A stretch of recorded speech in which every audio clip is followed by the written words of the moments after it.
It was a dark and stormy night, and I was driving home from work.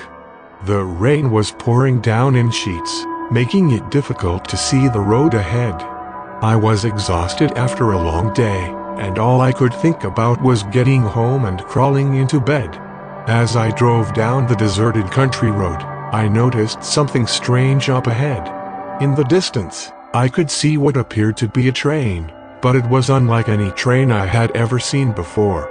It was old and rusted, with carriages that looked like they were straight out of the Victorian era. Despite feeling uneasy, I pulled over to the side of the road to get a closer look. As I approached the train, I felt a chill run down my spine. It was as if the train was alive, watching me with an eerie stillness.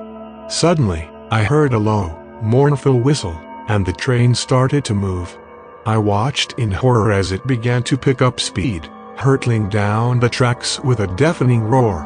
I tried to run, but my feet felt heavy as lead. As the train passed me, I could see that each carriage was filled with ghostly passengers, their eyes fixed on me with a haunting intensity.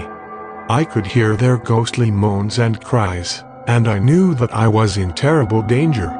The train disappeared into the darkness, and I was left standing there, shaking with fear. I knew that I had to get away, but I couldn't move. It was as if I was frozen in place, unable to do anything but watch in horror as the ghost train raced off into the night. Suddenly, I heard the train whistle again, and I knew that it was coming back for me. I tried to run, but my legs felt like they were made of jelly.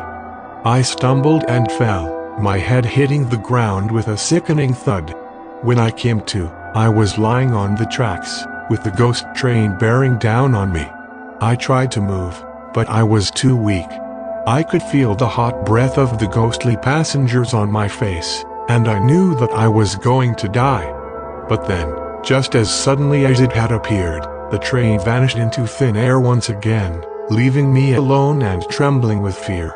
I knew that I had narrowly escaped death, and that the ghost train was still out there, waiting for its next victim.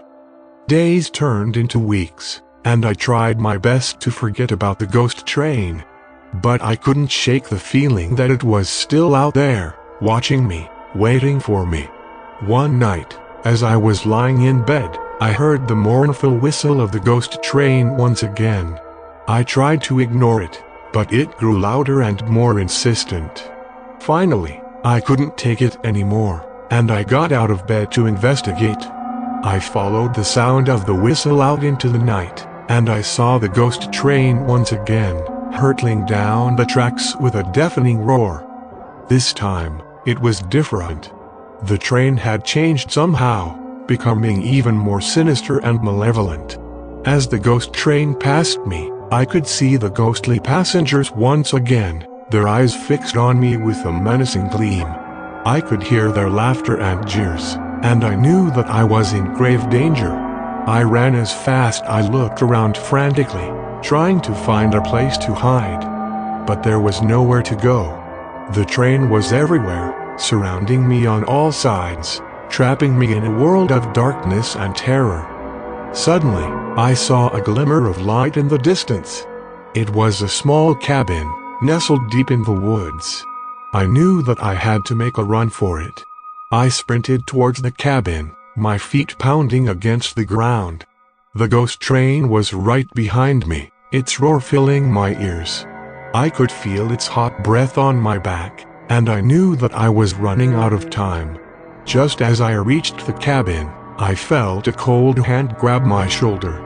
I turned around to face the ghostly conductor, his eyes blazing with an otherworldly fire. I screamed and tried to pull away, but his grip was too strong.